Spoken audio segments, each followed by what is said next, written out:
Hello guys, আসসালামু আলাইকুম। শুভ দুপুর সবাইকে। আজকে রান্না করব মরমা মাছ। মরমা মাছ কেটে ধুয়ে পরিষ্কার করে রেখেছি। আর এইদিকে রান্না করার জন্য মশলা কষিয়ে নিচ্ছি। এই যে দেখুন, এখন মশলা কষানো হয়ে গেছে। এবারে সামান্য একটু পানি দিয়ে মাছগুলো দিয়ে কষিয়ে নেব। আজকে আর মাছগুলো তেলে ভাজবো না, আজকে কষিয়ে রান্না করব। তো সেজন্য দিয়ে দিলাম সামান্য একটু পানি। এবারে দেব এই যে কেটে রাখা মাছ। তো আমি সব মাছ দিয়ে দিলাম।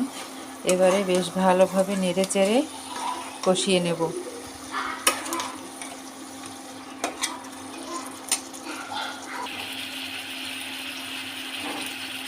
এই যে দেখুন, ভালোভাবে নেড়ে চেড়ে একদম মাছের সাথে মশলা মিশিয়ে নিয়েছি। এবারে একটু সময় মানে অল্প কিছুক্ষণ মশলাটা কষিয়ে নেব, যতক্ষণ পর্যন্ত ওই যে একটু পানি দিয়েছিলাম সেই পানিটা শুকিয়ে না যায়। তো পানিটা শুকিয়ে গেলে বুঝে নিতে হবে যে মশলা কষানো হয়ে গেছে। তারপরে আরও অল্প একটু গরম পানি অ্যাড করে ঢাকনা চাপা দিয়ে রান্না করলেই রেডি হয়ে যাবে মাছ মাছ ভাজা কিংবা মরমা মাছের ভুনা। তো এই মাছটা আইনের আব্বুর অনেক পছন্দের একটা খাবার। সেই মাছটা খেতে খুব পছন্দ করে।